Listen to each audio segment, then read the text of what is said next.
All right. It is 1 o'clock on the third Wednesday, I believe, fourth Wednesday.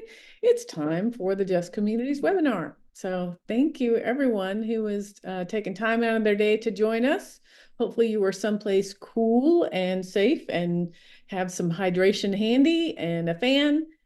And we are so glad that you've made the choice to be with us for an hour. And thank you so much to Jennifer Whitfield and Andy Posner, who are going to share a presentation with us today. So we're really excited to get things started. We'll get the slides up here, and I'll go ahead and give a little bit of an introduction. So my name is Suzanne Burns. I'm the director of the Just Growth portfolio for the Partnership for Southern Equity, and we are the part of the organization that is the home and the host to the Just Communities initiative. For many of you, you may have been engaged in this community of practitioners as a part of the eco districts work that was brought inside the Partnership for Southern Equity in the last couple of years and relaunched as Just Communities. So I will give us a little bit of quick orientation here today, and then I'm going to hand it over to my colleague, Dominique Mack, who will introduce our speakers. And we have a quick poll, so we've just popped that up on the screen for you. If you have a moment to just click through and answer those questions, that would be really helpful for us in helping to cater these educational opportunities to our audience best and know how to stay in touch with you. So tell us a little bit about yourself. And we'll share that on the screen in just a moment. All right. So I will tell you a little bit about the Partnership for Southern Equity. And let's see, I'm trying to get to my screen so that I can see our slides.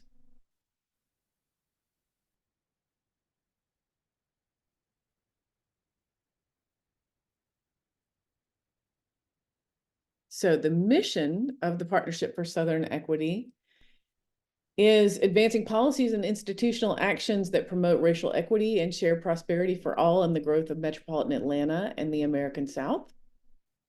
And we have increasingly moved our work beyond the South. We always approach our work with a very Southern sensibility and feel that the systems that are in place in the South, as in many parts of the world, that continue to prevent equity are things that we've wrestled with for a long time and have some ideas and some strategies and approaches to this work that we feel has relevance around the world. And so we're excited to be able to have a platform that creates space for relationship building across a large geography, to learn more about ways that you can help to operationalize equity in the work that you do.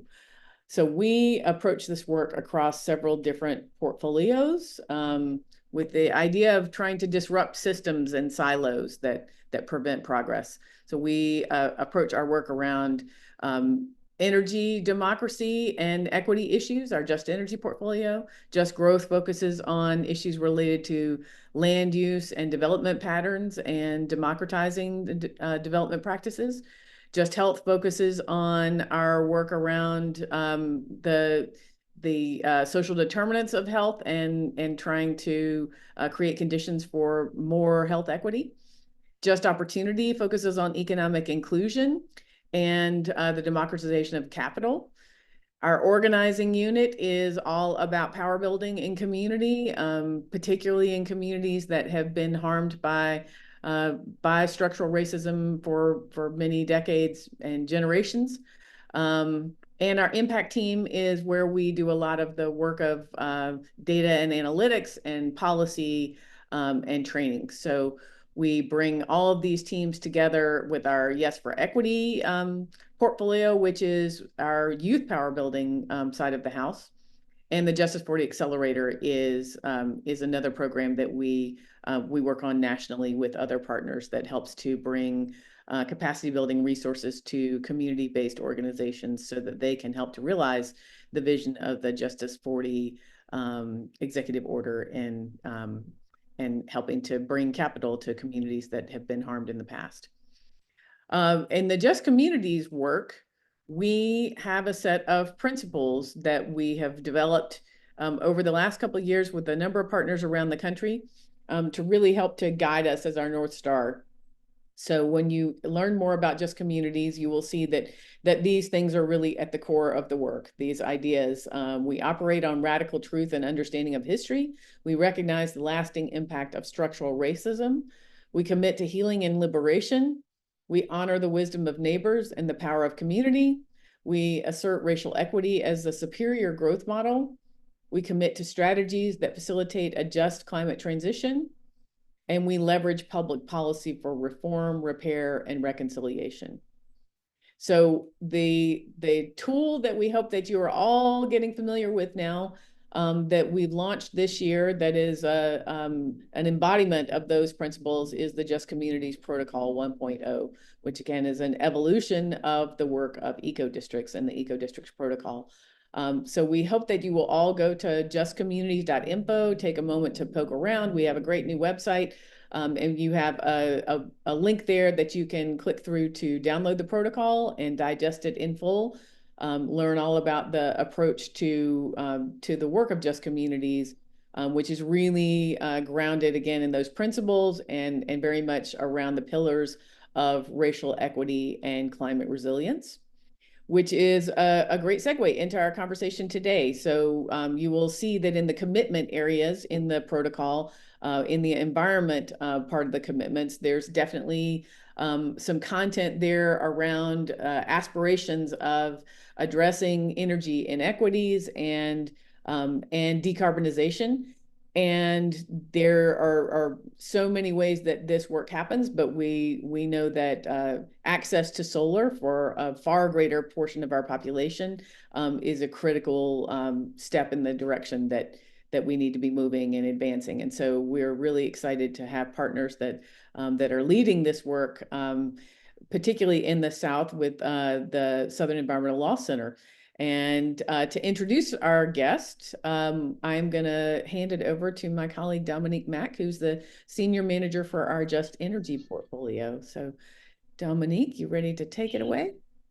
Thank you so much, Suzanne. I am so glad I have the honor and privilege of introducing my colleague Jennifer Whitfield and her colleague Andy Posner. Jennifer Whitfield is a senior manager at the Southern Environmental Law Center working to ensure Georgia transitions to clean energy quickly and equitably. She works to protect air quality and fights harm alongside communities that are disproportionately impacted by environmental harms.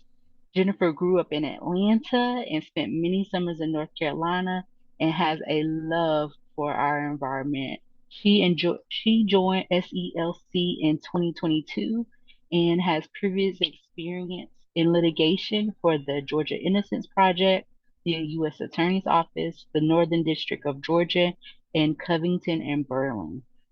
Andy Posner founded Capital Good Fund in February of 2009 while getting his master's in environmental studies at Brown, where he studied financing mechanisms for clean energy. And he particularly was inspired by Banker to the Poor by Dr. Muhammad Yunus, the father of microfinance. And in 2006, he quickly realized, I'm sorry, the 2006 Nobel Peace Prize winner, and he quickly realized that equitable financial services could unlock the potential of the poor just as they could for clean energy technologies. And at the same time, the financial crisis of 2008 began to unravel the economy and really devastated low income communities. And Andy decided to take action by creating Capital Good Fund, which looks towards eyeing financial services to tackle endemic poverty, first in Rhode Island and now nationwide, and they are the folks who created with Jennifer at SELC Georgia Bright. So pleased that they're here and can't wait to hear what they have to say.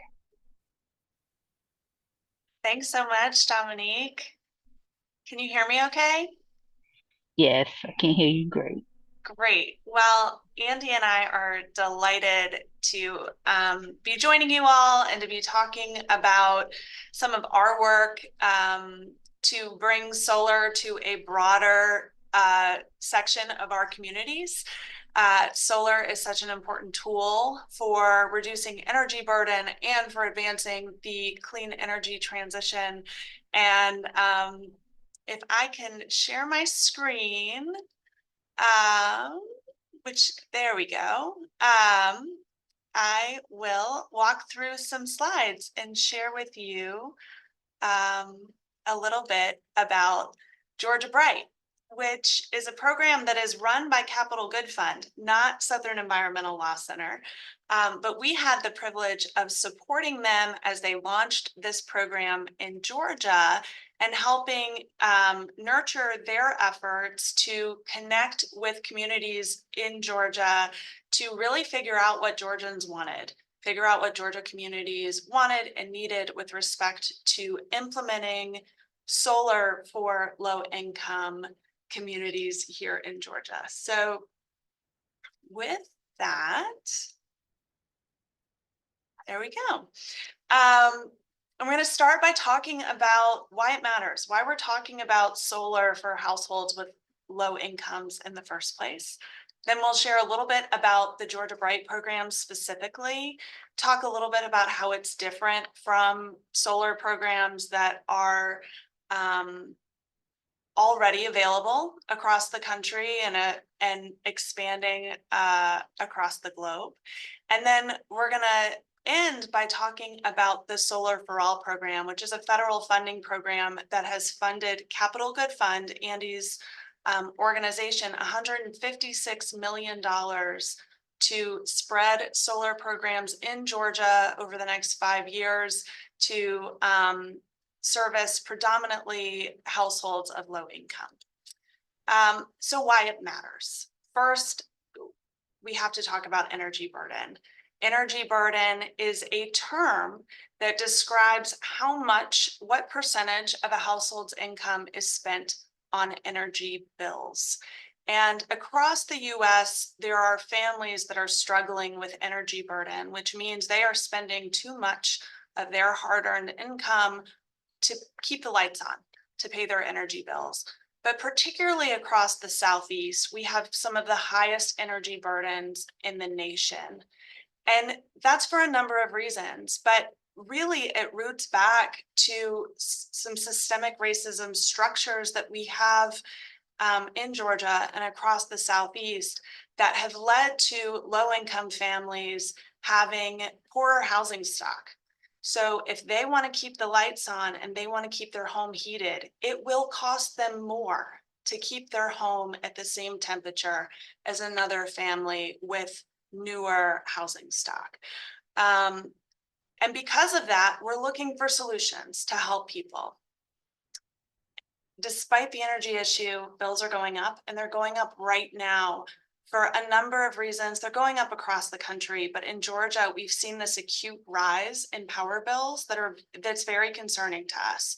Over the last 3 years alone, the average residential energy bill has risen from a little over $100 a month to over $150 a month. And for somebody who is tracking where every dollar goes, that shift is a huge impact. In the last 12 months alone, Georgia Power has disconnected an average of 20,000 residential accounts for not being able to pay their bill each month. And so why are we talking about solar in the context of energy burden? How does solar play into this problem? And solar is one of a multitude of solutions for addressing energy burden, but we are at a point in time where we need all of them. We need all of the solutions and we need to be leaning into them all. And so access to solar isn't the first solution. The first solution for a household that is struggling with high energy burden is to make their home more energy efficient. But solar is a very important tool once the basic needs are met of that household's energy efficiency, in order to allow a household to be part of the energy transition and to take control of their own energy bills. The problem is rooftop solar isn't accessible at the moment for a lot of people across the South, but particularly for households with low incomes. And that's for two reasons. It's not accessible for Georgians generally because we have policies in place in our state that make it difficult for folks to install rooftop solar in an affordable way. And then it's even more difficult for households with lower incomes because rooftop solar requires a lot of upfront cost. And this is where the creativity and the energy of Capital Good Fund comes into play, because this moment has happened. The Inflation Reduction Act has created a new opportunity for nonprofits to take advantage of new federal dollars, tax benefits for clean energy solutions like rooftop solar. And so an organization like Capital Good Fund can use a combination of these tax benefits along with private financing and along with creative structures, creativity with how it is implementing its own program. And that magical combination is creating a program that allows it to offer to households with low incomes installing solar panels on their homes at no upfront cost and with bill savings on day one. That's the goal. It can't be guaranteed, but that is the goal, and that is what the finances promise is a possibility. So let's watch a quick clip about a little bit more about this program. My power bill is about $239 a month. It's an awesome high figure. With this program, though, I didn't have any upfront costs. That really changed things. Georgia Bright is a lease program that offers solar panels and battery, if they choose, to homeowners for no upfront cost with no credit check. They never pay anything for maintenance for the full 25-year life of the system. It's not a silver bullet. It's not unicorns and rainbows, but it's pretty close with Georgia Bright. We have some of the highest energy burden in the country, and energy bills are going up at an unprecedented rate.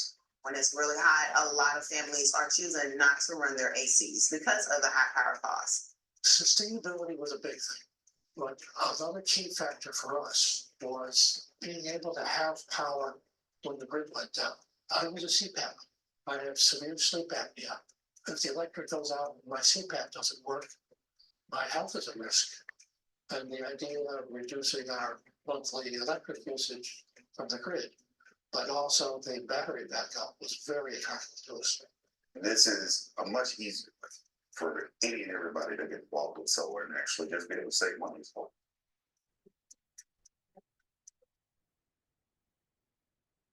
So let's talk a little bit about Georgia Bright and how it's different. Again, I work for the Southern Environmental Law Center. We are a nonprofit legal organization working to make climate solutions happen in the South. We do not run this program, and our role has largely been just to support it and to work with it to help improve it. And at every turn, Capital Good Fund has not only encouraged that support, but has incorporated changes to make the program stronger and more tailored for Georgians. And that's where the magic of it is. So I want to talk about some of the things that make it particularly unique. First, it was developed with active community engagement. When Capital Good Fund decided to work in Georgia, the first thing it did is work with the cities. So it worked with the city of Savannah very closely. It worked with the city of Atlanta very closely. It then reached out to organizations like mine, like the Southern Environmental Law Center. And brought together stakeholders from across Georgia and solicited their input. What do you want to help with your energy burden? Are you interested in solar? What would it look like for this program to be a good fit for you? And after soliciting that impact, they learned that this program wasn't just going to be a solar program. It was going to be a solar program and a battery program.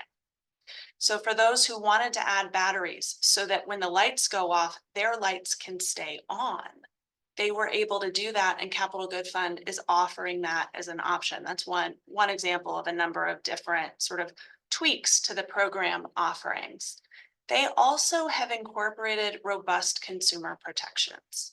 One of the big barriers to rooftop solar across the United States is that there are some bad actors in the space who have given rooftop solar a bad name.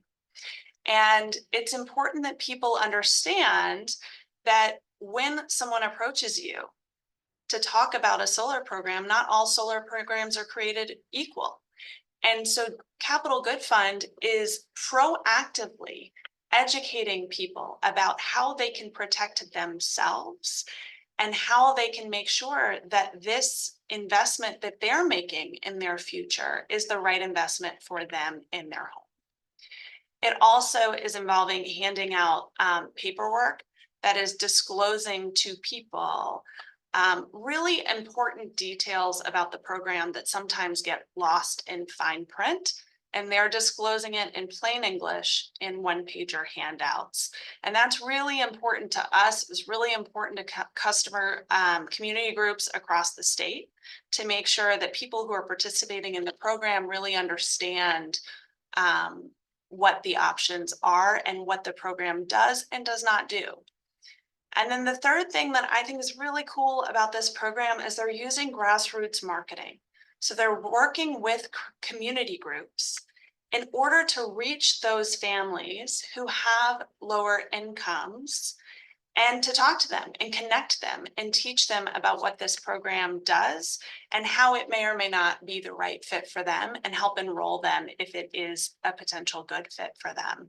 And so they have folks going out into the communities from a variety of different organizations, and in exchange, those community groups get a referral fee. So there's something in it for them, in addition to sharing the information about a potentially really impactful climate change opportunity. It's also a way of connecting these community groups and getting them into the community in the way that they're interested in doing. So that's a little background about the Georgia Bright program. But what I would like to do is hand it to Andy to talk about Solar for All, because Capital Good Fund applied for a Solar for All grant and was awarded $156 million from EPA to expand the Georgia Bright program and to implement other creative solutions to bring solar to households with low incomes in Georgia and other households. And so I want to hand it to Andy so he can talk about Capital Good Fund's plans for Solar for All, and then answer any questions anybody may have about that or about Georgia Bright. Thanks so much, Jen. And thank you to Partnership for Southern Equity for inviting me and to speak. Really excited to tell you about our Solar for All grant. Before I do, I just want to give you guys a little bit of an update on where the Georgia Bright pilot stands. So as of today, we have done 43 leases for low-income Georgians across the state. The average household income of our lessees is $68,000, and 50% have opted to add a battery to their system, which is important both from a decarbonization perspective. We need to store the clean energy we produce and then deploy it at times of the day when the sun isn't shining. And also at the household level, and a lot of people don't know this, but if you have solar and the power goes out and you don't have a battery, then your power goes out. So it's only by adding a battery that you get 24/7 backup or something close to that. So that's been a really unexpected outcome. But as Jen mentioned, that was something the community emphasizes being important. And so we designed around that. In addition, we are also offering what are called SEPAs, which is Georgia's version of a power purchase agreement. to mission-aligned organizations. It can be nonprofits, houses of worship, governments, even small businesses. And we have just signed our 4th PPA. That 4th one is with the synagogue doing a 190 kilowatt system.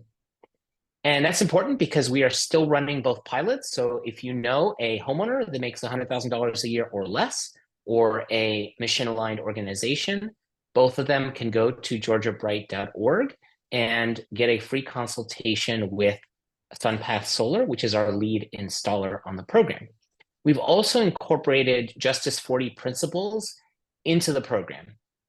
Both of the companies doing installation are minority women-owned, rather, and there's been significant diversity in terms of the customers that we've served as well. So that pilot undergirded our solar for all application, which, as Jennifer mentioned, was successful. One of the most unique things about our program, and which I think really resonated with EPA, was that we're leveraging direct pay, which is a provision within the Inflation Reduction Act that allows nonprofits to claim the tax credit. And that is really central to this whole program and why we're able to deliver savings in a state that is very difficult for solar. And I also would be remiss if I didn't note that that's the Inflation Reduction Act, the president's signature climate legislation, absent which none of this would be possible. So what are we planning to do with Solar for All? First, I want to note before I describe the program, in terms of the timing, we are still negotiating with the EPA, and we don't expect any of the Solar for All funded programming to launch until January 2025. But when it does, we will have 4 program components. The first one is a scale up of the existing Bright residential lease for low-income homeowners. And under Solar for All, there are 2 key things to know. The first one is that the customer who's benefiting has to be low income and or live in a low income disadvantaged community or LIDAC. The second is that they have to achieve 20% bill savings as a result of the solar project. So in addition to the scale up of the residential lease, which we expect to reach between 4,000 and 5,000 folks over the 5-year grant period, we will also have a smaller subset of folks that will get a free system. It'll be in the form of a prepaid lease. And that'll be for people who are extremely to very low income or have significant medical dependence on electricity or are in a utility territory where solar is just not feasible economically otherwise. And that's the direct install program. The third component is our community benefit solar. So this is a model wherein we will do a SEPA for a commercial entity, again, nonprofit, for-profit, government, et cetera. And they will agree to share a percentage of their savings with the community via a community benefit agreement. So let's say a church is going to save $1,000 a month on their utility bill. They will be required to share $500 of that with their community. That could be in the form of additional funding for their food pantry if they have one, or if they do utility bill assistance for their low-income congregants. It can be flexible, and that's something that can be negotiated, but it's a way for a community institution to deliver direct benefits of clean energy to their constituents in a state where there is no community solar, and so there isn't a way for us to develop a community solar project to which their constituents could subscribe. However, if we go to the 4th item, Georgia does have utility-led community solar. And so a portion of our grant and our program is to provide what's called a credit enhancement that will allow probably an electric membership cooperative to develop a community solar project that will allow low-income folks to subscribe to a share of that power and realize 20% bill savings. So when you add all this up, we're looking to serve somewhere between 15 and 20,000 households over the 5 years. Again, it's a range because we're negotiating with EPA. And we expect to create somewhere between 750 and 1,000 jobs for folks in the community that are going to have to work across the value chain in system design, in sales, in engineering, in construction. And there's going to be significant, several $1 million for us to provide subgrants to workforce development programs, several million more for community groups to do outreach and education and technical assistance. And all of this is going to benefit Georgians and just Georgians, and in particular low-income Georgians. So it's a truly transformational moment. We expect that it's going to change the whole solar landscape in Georgia and hopefully lead to fundamental market changes that may unlock solar for everybody, not just low-income folks.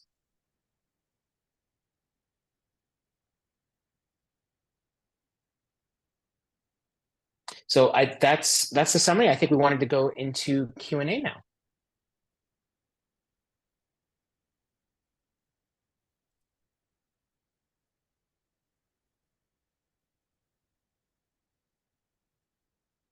I don't know if somebody from Partnership for Southern Equity wants to facilitate Q&A.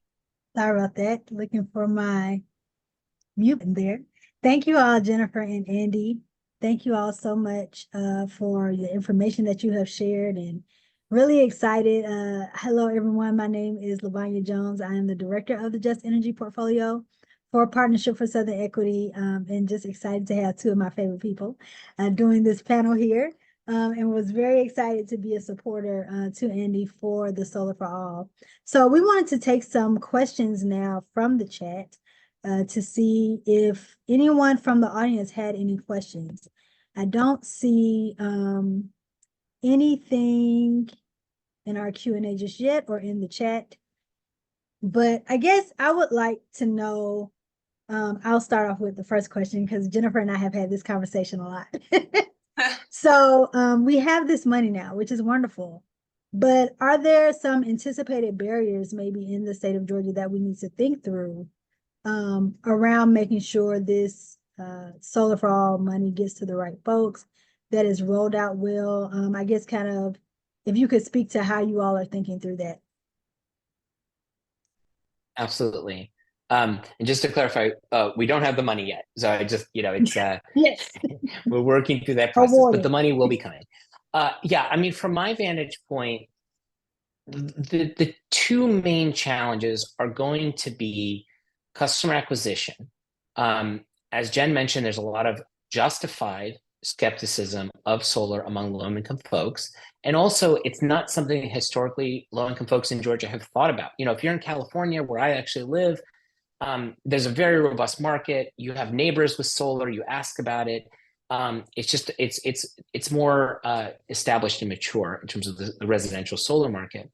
So we've allocated many millions of dollars in our budget for community outreach and education, both with our own staffing and marketing, and then funding to community groups. But there is no guarantee that we'll get 4,000 to 5,000 low-income homeowners to sign up for a lease, no matter how attractive. The second one is, again, like I mentioned, we're going to need a lot more folks to be working in this space, and we probably going to need more what are called EPCs, firms to do engineering, procurement, and construction, again, because it's not a very robust market. So part of this is building a market as we sell to it, that I just anticipate being a challenge. And then, of course, and I'm sure this is what Jen is going to speak more about, there's the policy landscape. Is the Public Service Commission going to do something to make solar more attractive or less attractive? That could, of course, have significant implications for our program. One good thing, for example, is that we testified at a recent hearing in the rate case, and the Public Service Commission directed Georgia Power to develop a virtual power plant pilot next year. And that will potentially generate additional revenue that we can use to deliver more savings to homeowners. Last thing I'll mention is permitting and interconnection. So solar in the US costs about 3 times what it does in Australia.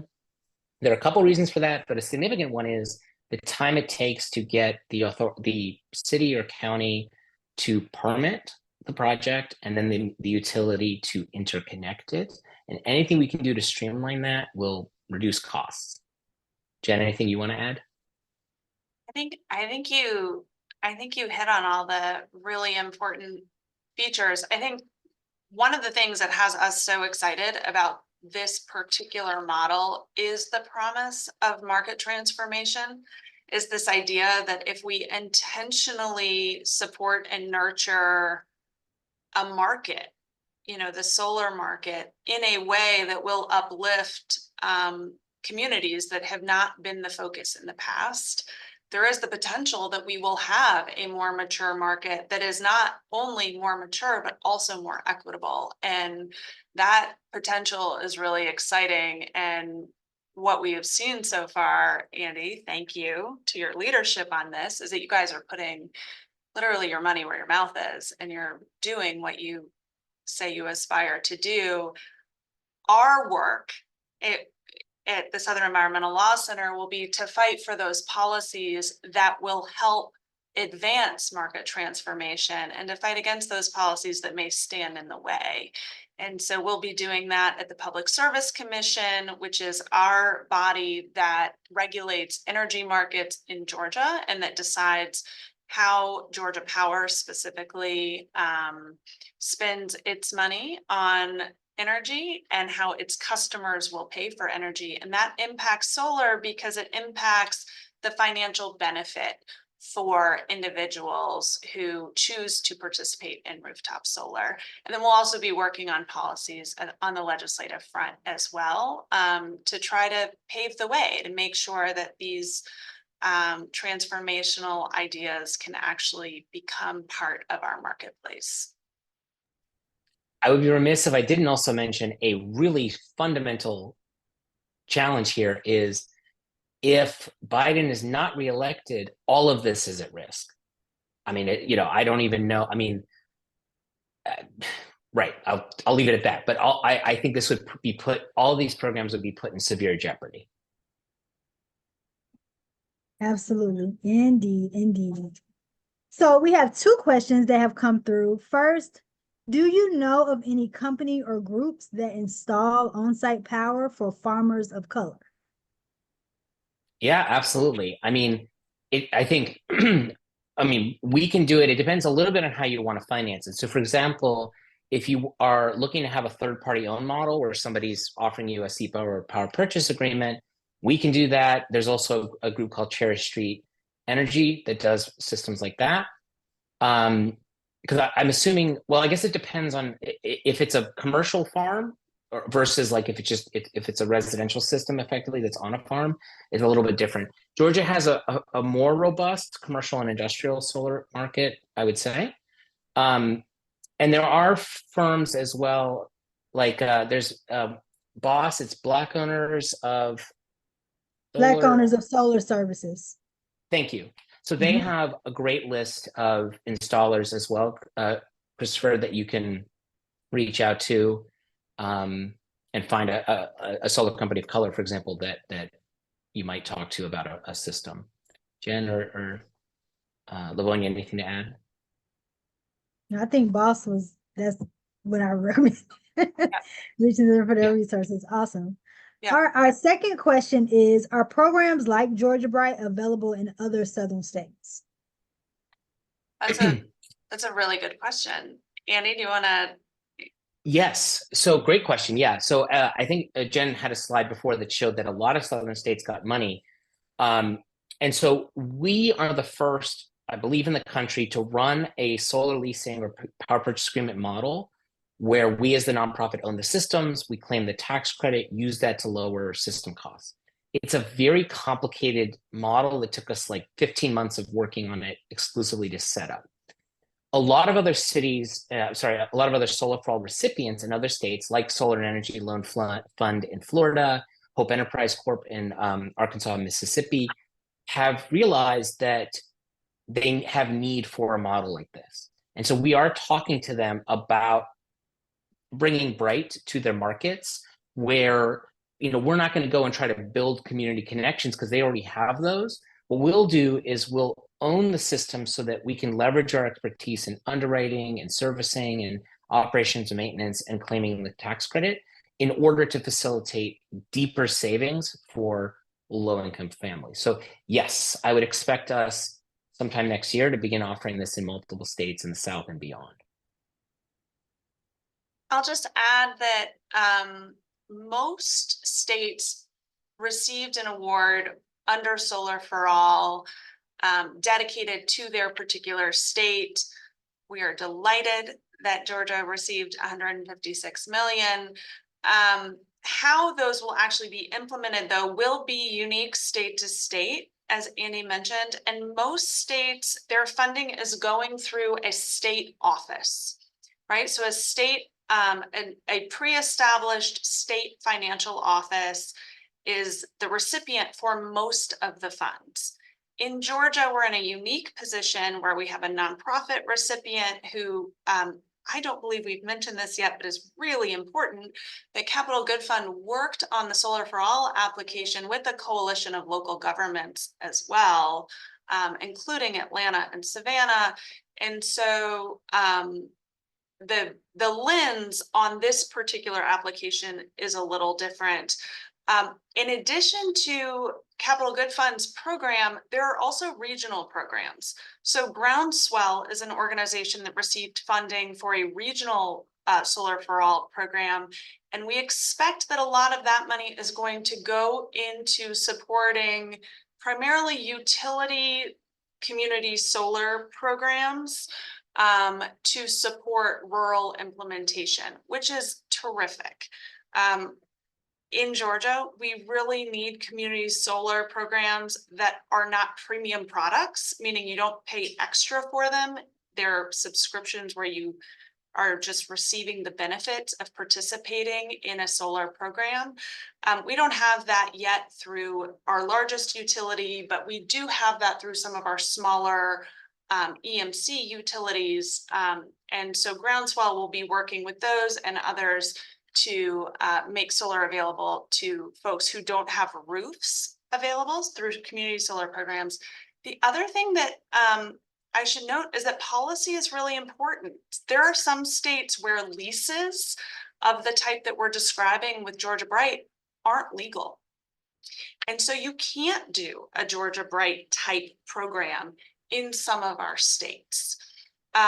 In Georgia, there are significant barriers to community solar programs because of our law. And so that is something that we're going to try to address to make sure that community solar programs, and those are programs where people subscribe to larger solar arrays and say, I want a piece of that. I can't put it on my roof for whatever reason, or I don't want to. And so instead, I'm going to subscribe to a piece of that larger solar array and get the benefits that way. That's a terrific option for folks where it's legal. It's not in Georgia yet, but it is in some states. So each state is going to look a little different based on our legal landscape, policy landscape, and what the community wants.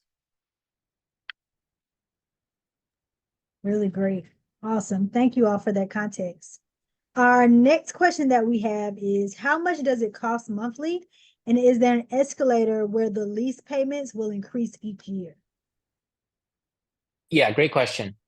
So I'll start with the escalator. Yes, so there is an escalator fully disclosed in all of marketing material and of course on the first page of the lease agreement. So there's a 2.69% escalator. So if your starting lease payment, say, is $100, then it would be 102.69, et cetera.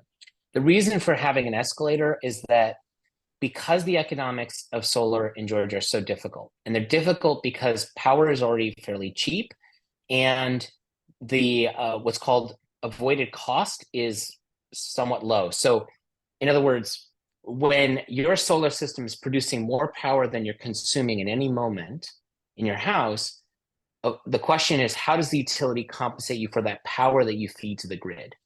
In states like Massachusetts, they credit you at the same rate that you would pay for that energy. Georgia compensates you for, I think it's 8.7-ish cents a kilowatt hour ish. Whereas the retail rate is like 13-ish. So anyway, so that means you kind of have to have a smaller system, which makes it more difficult to have day one savings. And of course, we are borrowing the money we use to finance these systems, and we have to also price this to be able to service that debt. So that's why we have a 269 escalator, just because of the solar policy. To give you an idea, we're about to launch this in Pennsylvania. We're going to have a 1% escalator, and that's just because they have full net metering, as it's called. As to what the starting lease payment is, it of course depends on the system size. It can be anywhere from $30 to $115. If they add a battery, it's obviously higher. If it's just like say 4 kilowatts only, then it might be closer to 35, 40. But what we're seeing typically is about 10 to 20% bill savings, excuse me, on net of the lease payment if you are doing solar only. And if you add a battery, it's roughly a bill swap, meaning you're paying about the same you were before, but you're paying that for having the backup power. With Solar for All, basically the money that we're getting, most of it is being used to lower our borrowing cost. And therefore, we don't have to charge as much on the lease. And so the savings will be greater than they are in the pilot.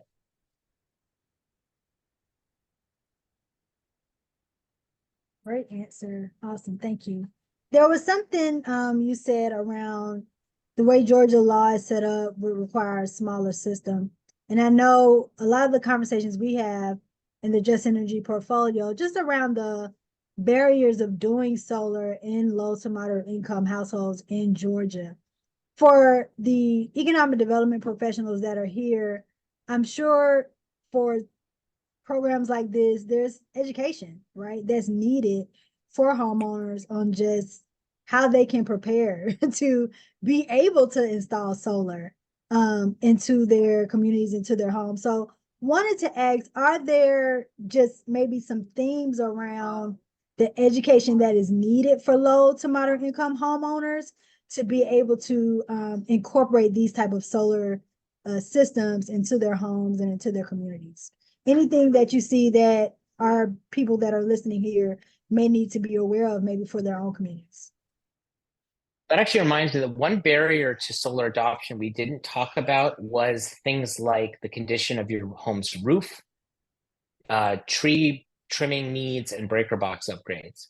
Right now, we can't cover roof or like significant tree trimming costs in our pilot. Solar for All, though, is very smart in that it included money that will allow us to just provide at no cost a new roof if needed, a breaker box upgrade if needed, tree trimming, things like that. That is a significant barrier, one. The second one, in terms of like laying the groundwork, it's getting people into a different mindset that I'm low income, I have an older home, and solar is right for me. Like I'm going to have, I'll be able to save money. I will get approved likely because there's more flexible underwriting that has different criteria that is suited to me. And I'm going to have a reputable finance provider and installer do the work. I think that just fundamentally, it's something that unfortunately our target population hasn't thought about something that's for them, even though they're the ones that bear the burden of high energy bills more than anyone else. And then also at the same time, like I mentioned about the workforce, there will be next year job training programs that will pay people to participate in them, that will cover their cost of work boots and certifications. And we really want to make sure that a lot of folks sign up for those workforce development programs so we can graduate them as quick as possible and then put them right onto rooftops and to be working, because there's gonna be a challenge here of installers are gonna have to staff up, and there's a lot of things that have to come together in harmony for this to work. And so we need folks. Oh, sorry, I don't know why the fireworks went off. Okay. Well, there you go. That was, I guess, appropriate, I guess. But yeah, like we want to make sure that we have a pipeline of folks applying for doing solar on their home, applying for workforce development programs, community groups and businesses, same thing, so that we launch and we're off to the races. Awesome. Jennifer, anything you wanted to add to that? Awesome. No, not particularly. So I have another question. We don't have any other questions in the chat, but I have another question. We're coming up on time, and I always like to end on solutions, right? So we've talked about the barriers, we've talked about some of the obstacles, but because you all do this type of work, across outside of Georgia, are there any policies or things municipalities, communities need to have in place or have had in place that you've seen work well to make programs like this go well? Any type of policies or anything you've seen other cities, municipalities have done, have put in place to make sure these type of programs or that rolling out solar in a community goes well? Yeah, I'll say a couple things. One is, I mentioned before that we've had to kind of create the market as we sell to it. We're, like I mentioned, about to launch in Pennsylvania, and one of the things we're doing is plugging into the existing Solarize Philly campaign, which is run with the city of Philadelphia, but also the Philadelphia Economic Authority. And so that's a Solarize program that has the imprimatur of those, trusted entities, including local governments. And they set program parameters, they vet installers, and they do a lot of the marketing through that. And so we can kind of just plug in, and rather than spending all our time marketing, we can focus on making sure the projects are scoped correctly, underwriting systems, servicing, and the like. That sort of thing has been attempted, but doesn't really exist as an existing program that we can plug into, but we would love to see that happen. We've done some great things like with Commissioner Terry of DeKalb County. We did a webinar with him, and that engaged about 15 folks to inquire about solar that joined that webinar. So I think that's one way that local governments and counties can get more involved. And again, we will have funding for local governments to do that kind of work. On the policy side, I mean, of course, if we had net metering, everything would be better. I don't anticipate something like that would happen. Virtual power plants would really help. Something that's worked really well for those that adopt it is that the National Renewable Energy Laboratory, or NREL, has a program called Solar App Plus, which allows authorities having jurisdiction, meaning whatever county or instrumentality is in charge of permitting a particular home or project, it automates it. And so it really reduces costs and saves time. I would love to see standards around how much time a utility has to respond to an interconnection request and to actually interconnect. Obviously, we would love to see true community solar and not just utility-led community solar.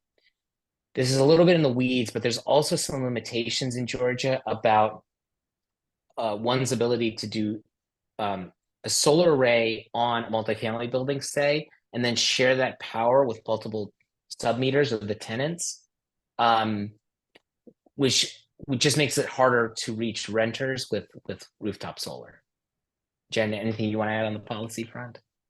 You covered it. I think I just want to emphasize that I think the role folks can have in their community is to, if they view solar as a potential tool in their toolbox, is potentially right for them, to come together and approach your local reps, go to the Public Service Commission. They are elected officials who regulate our energy markets, and they want to hear from you. They are very responsive to the public. They get phone calls, they get letters, and they're interested in what folks want to say. And so if you view this as something that might be good for you, you can call your local commission that regulates your energy markets and say, hey, I wish this were easier in our location.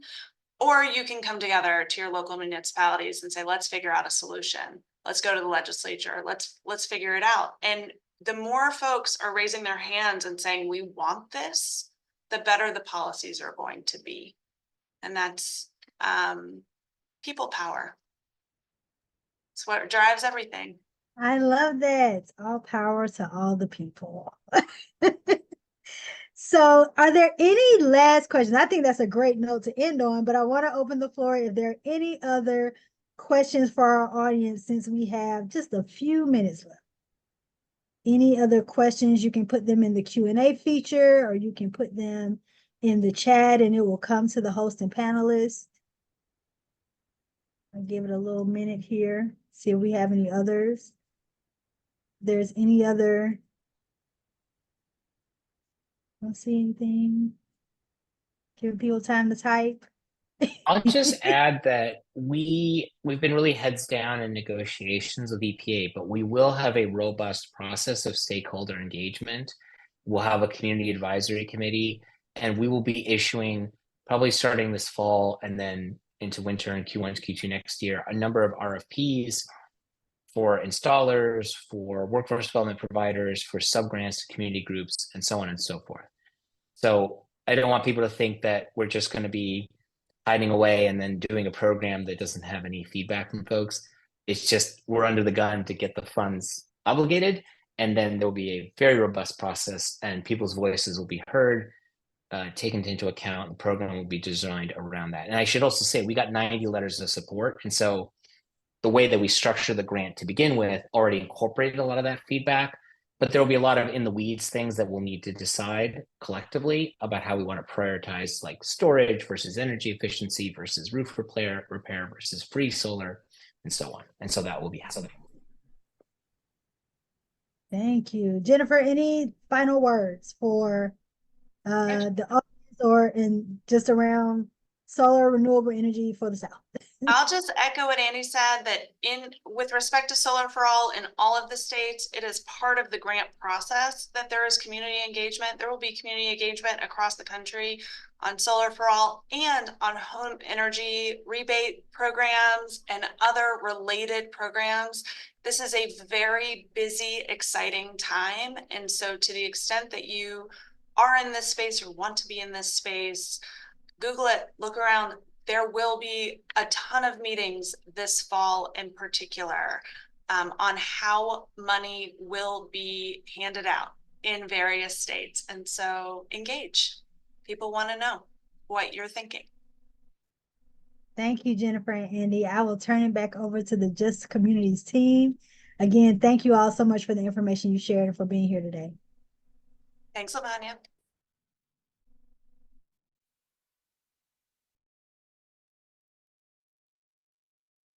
Thank you. Elaine, did you want to unmute for a second and remind folks about our next webinar and a couple of training opportunities?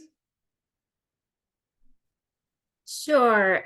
We would like for you all to save the date for our next AP Foundations course, July 18th and 19th, and that is live online. And then we will begin our asynchronous course in July. So feel free to get ready to sign up for that. And then our next webinar in July will feature Dr. Dexter Lockey, and he's from the USDA Forest Service, and he will be talking about tree lining and redlining and treescapes. So he did some research over 37 cities in which he kind of put together redlining and as it relates to trees in those areas. So we look forward to seeing you guys in July for that presentation. Thank you. Thanks so much, everyone. Stay cool and safe. We'll see you next month.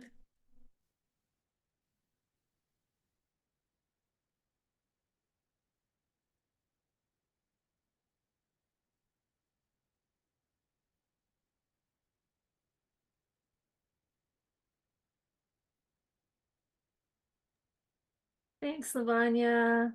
That was great. No, thank you all for having me and Dominique. We appreciate it. Sorry I've been out and I'm trying to get back in the mix, but thank you all Yeah, for you your guys patience. did a great job. Awesome. Thanks. Thanks. Super Okay. interesting. All righty. Y'all enjoy the rest of your week. Okay. You too. Bye. All right. Bye. Bye-bye.